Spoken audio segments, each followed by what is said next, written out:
allez sur le site, je m'en fous ce que vous faites. Vous avez tous les films que je regarde tous les mois, je mets des notes. Alors je n'ai pas la science infuse du cinéma, mais au moins vous avez une idée si vous voyez qu'on a à peu près les mêmes goûts et que vous, dans les trucs que j'ai déjà vus, et que vous voyez que je note bien un film et que au moins vous pourrez vous dire bon, s'il a aimé, il y a moyen que j'aime. Voilà. Bref, j'ai vu 12 films ce mois-ci, ce qui est énorme, ce qui est vraiment énorme. Parce qu'encore une fois, j'ai la carte pâtée et j'ai Canal+, Netflix, Disney. Donc j'ai de quoi faire. Ce qui est du coup en vrai pas énorme, 12 films. Non mais il y en a beaucoup qui sont au cinéma. Et quand tu vois un film au cinéma, après il faut 2-3 jours pour en voir un autre. Enfin c'est mon avis. Donc le premier film que j'ai vu ce mois-ci, c'est Le Procès du Chien. Bon, c'est pas le meilleur film, pour être honnête avec vous. C'est un bon film, c'est un film marrant. Voilà, il y a une petite morale en vrai. Pour vous le résumer très rapidement, c'est l'histoire d'une avocate. Alors l'actrice, je n'ai pas son nom, mais je l'adore, j'adore cette actrice. Je sais pas, à chaque fois que je la vois, elle est cool. Je sais pas, je vois sa tête, elle me fait plaisir quoi. C'est un film français. Et c'est une avocate du coup qui est mauvaise dans ce qu'elle fait. Ou en tout cas, elle n'a pas les bons clients. Et elle se dit, bon, qu'est-ce qui pourrait me démarquer des autres allez, je vais défendre un chien. Donc elle se met à défendre un chien qui a mordu une femme qui l'a défiguré. Et pendant tout le film, tu suis ça, des procès, des trucs, elle réfléchit. Enfin, et il y a des petits personnages secondaires qui sont vraiment très cool. Il y a par exemple Jean-Pascal Zadig. Alors, je pense que je me trompe sur un truc, je sais pas si c'est Jean-Pascal ou Zadig, mais je vais me tromper quelque part. Bref, il est dans le film et il joue un truc canin, comment on appelle ça, un maître canin, bref, un mec qui connaît les chiens. Et il est génial, il joue très bien le mec un peu simplé, bref. C'est un très bon film. Enfin, c'est un très bon film, c'était un film marrant. Franchement, je l'ai vu au Cinoche, dans la phrase. Et c'était pas mal, mais c'était pas dingue. C'était pas dingue. Ensuite, j'ai vu Contagion. Quelle bouse, mais c'est marrant. Alors, Contagion, c'est un film sur une pandémie. C'est un film qui est sorti en 2011. C'est très important pour la suite de l'explication. C'est un film sur une pandémie. Alors, pas comme le Covid, mais c'était une pandémie vraiment qui tue tout le monde. C'est-à-dire que dès que tu l'as, tu es quasiment obligé de mourir.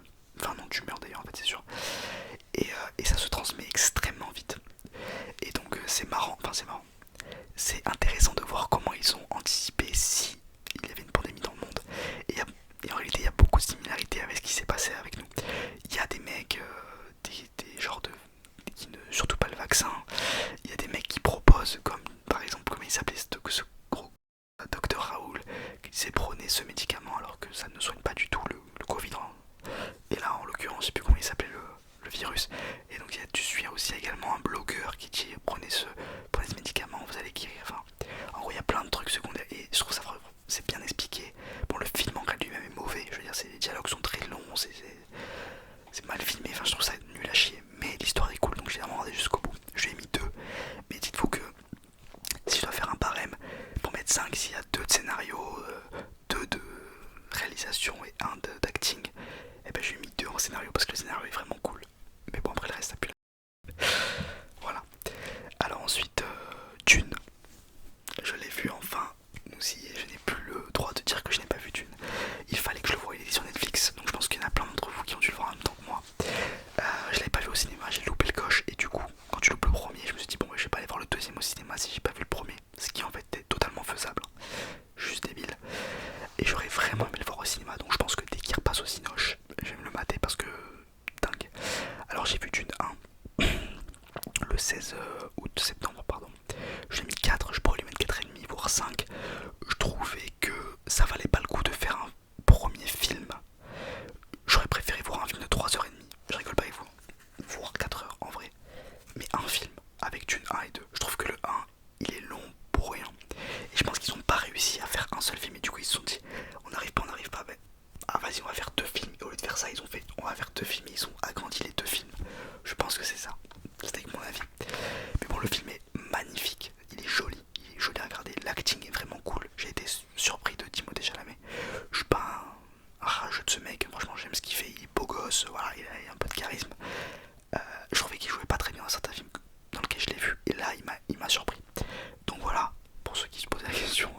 magie, vous savez, dans les esprits, ils font des... Voilà. Mais je trouvais voilà, que c'était vraiment un film et que c'était pas trop, et que du coup ça faisait genre univers fantasy, mais quand même il y avait des similarités. Bah déjà l'histoire, c'est vraiment de la colonisation, enfin bref, pour des richesses, donc c'est vraiment très quand même ce qui se passe dans le monde ou ce qui s'est passé dans le monde. Et donc je trouvais super que la magie, les trucs fantastiques étaient vraiment minoritaires. Ce n'est que mon avis. Ensuite j'ai vu 1917 qui est génialissime. Allez voir ce film tout de suite sur Netflix.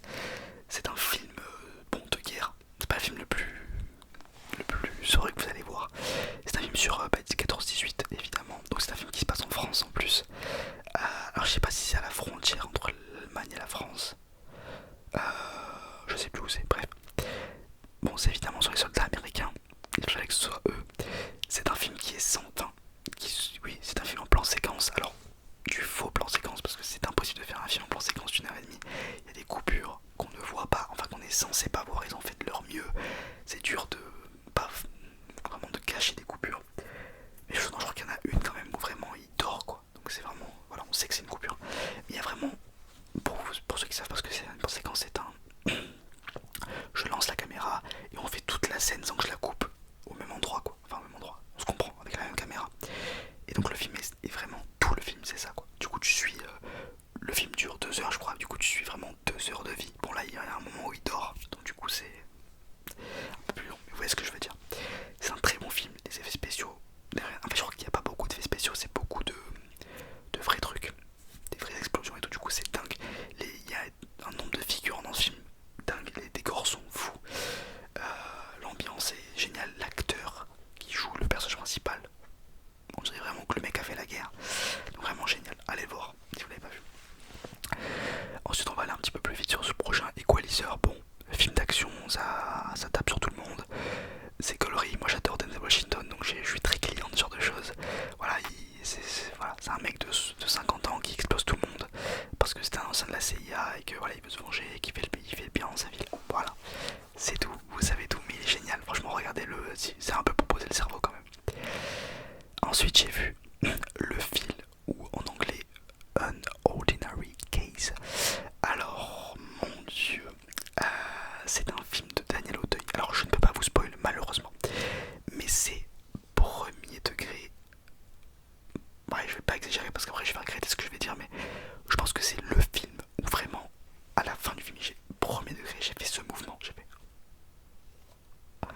je vous jure que c'est vrai, la fin.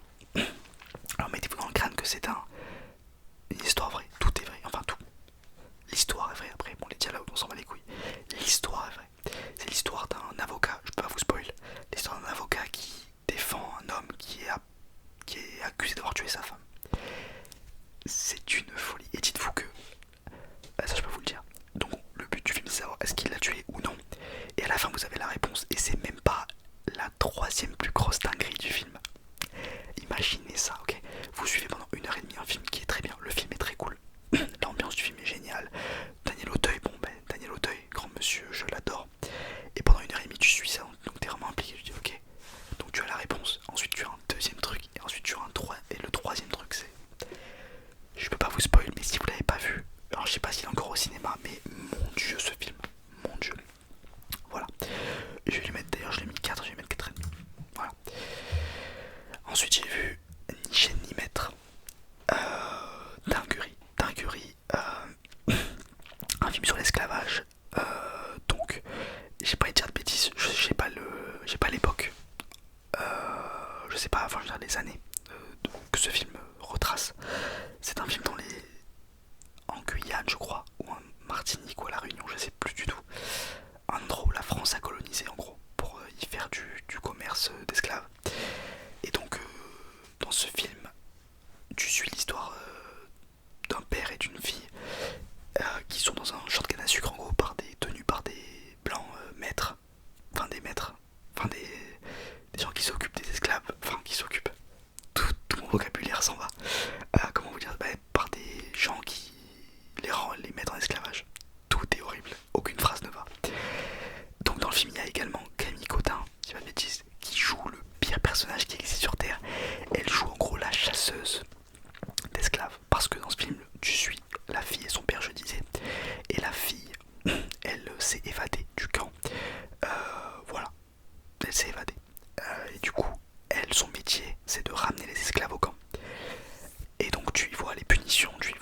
les aider à...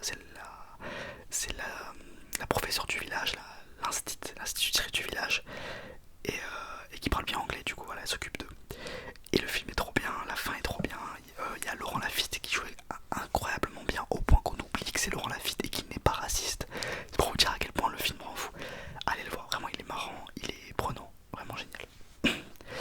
Alors ensuite j'ai vu Megalopolis. Alors, je crois que pour commenter ce film, il faut être cinéphile ou du moins, je sais pas ce qu'il faut être pour commenter. En fait j'ai l'impression que c'est à double tranchant. Je crois que c'est le film noté le plus bizarrement sur Letterboxd depuis la création de Letterboxd. Il y a toutes les notes. Il n'y a pas une moyenne, c'est vraiment quasiment tout au même endroit, le 1, le 2, enfin bref, truc de fou. Donc je lui ai mis 3,5.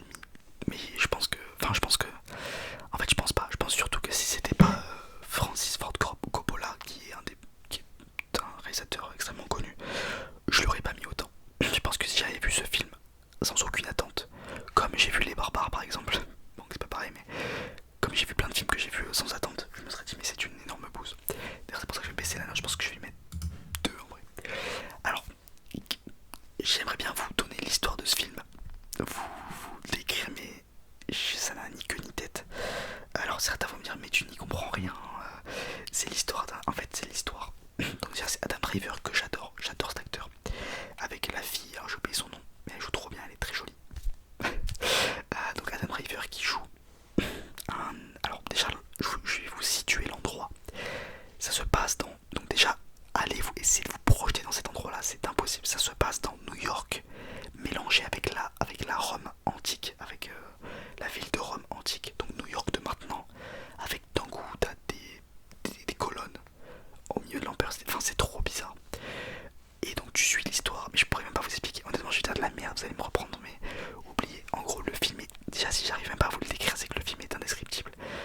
Il est trop bizarre. Tu suis l'histoire d'un architecte qui essaye de créer une meilleure ville bio, éco-responsable, avec des ambitions trop hautes. Enfin je sais pas, ça part en... C'est là où tu y comprends rien. Moi j'ai vu en VO, enfin bref. Je pense que ça peut être un très bon film pour certains et un très mauvais pour d'autres. Je pense qu'il n'y a pas d'avis là-dessus. Bref, allez le voir, faites votre propre avis. Je n'ai aucune idée de quoi dire sur ce film. Je ne suis pas assez calé en cinéma, je pense. Je pense qu'il y a plein de références à d'autres films que j'ai pas vus. Je pense qu'il y a plein de manières de filmer des trucs que j'ai pas vus. Ok, donc je pense que allez faire votre propre avis. Mon dieu, ce que je viens de voir. Après, j'ai vu Vivre, mourir, renaître avec le petit-fils de Belmondo en acteur principal. Mon dieu, ce film. Mon dieu, ce film. Alors, c'est l'histoire d'un photographe. Ah, je peux pas vous spoiler, putain, c'est vrai. D'un photographe homosexuel qui a le VIH. Je pense pas que je peux en dire beaucoup plus. Non, si en vrai. Qui rencontre un couple d'hétéros. Et qui. Et vous allez voir la suite. Mais mon dieu, ce film. Il y a des. Pour vous spoiler vite fait. Bon, c'est évidemment sur le sida, sur ce que le sida a fait à cette époque-là, c'est dans les années 80. C'est vrai que je sais pas précisé, c'est très important. Dans les années 80, quand le sida a commencé. Et donc, comment ça se passait quand tu l'attrapais. Mais sauf que là, c'est vraiment. Imaginez le pire scénario dans lequel un couple peut être et vous mettez le sida dedans, ok? C'est ce qui s'est passé dans le film. Et le film, il est tellement émouvant, mon dieu. L'ambiance du film, t'as l'impression de regarder un. Comment on appelle ça? Vous savez, les vidéos de famille. Vous savez, ces films de cette manière-là, un peu en mode souvenir. Génial, génial, mon dieu, j'ai envie de le revoir ce film carrément. J'ai mis 4, je vais mettre 4,5. L'histoire elle est géniale. Le petit-fils de Belmondo joue super bien. Alors je sais pas s'il est vraiment homosexuel, mais je sais pas, bon ça veut pas dire qu'il joue bien l'homosexuel, c'est pas ce que je voulais dire, mais je veux dire, il joue super bien. Déjà parce que quand je pense à un photographe, moi, je pense à un mec très artistique, très dans sa bulle, très un artiste quoi. Et il joue très bien le mec, comment dire, comme ça, mais qui sait aussi garder les pieds sur terre, qui a une notion du couple, qui a une notion. Donc allez voir ce film. Mon avis est pas très bon là tout de suite, mais le film est génial. Putain, je vous jure, si je dois vous dire d'aller voir un seul film, c'est celui-ci, et je vous jure que c'est vrai. Devant le fil, je pense sincèrement. Et ensuite j'ai vu Dune partie 2, donc l'avant-dernier film que j'ai vu, Dune partie 2. Il est monumental, hein, évidemment. J'étais choqué d'à quel point il était bon. Parce que tu t'attends vraiment à ce que ce soit dingue, et c'est encore plus dingue que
là lui a permis, lui, de gravir les échelons.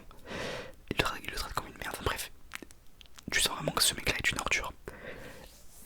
Mais franchement, le film est génial. Oubliez vos convictions politiques,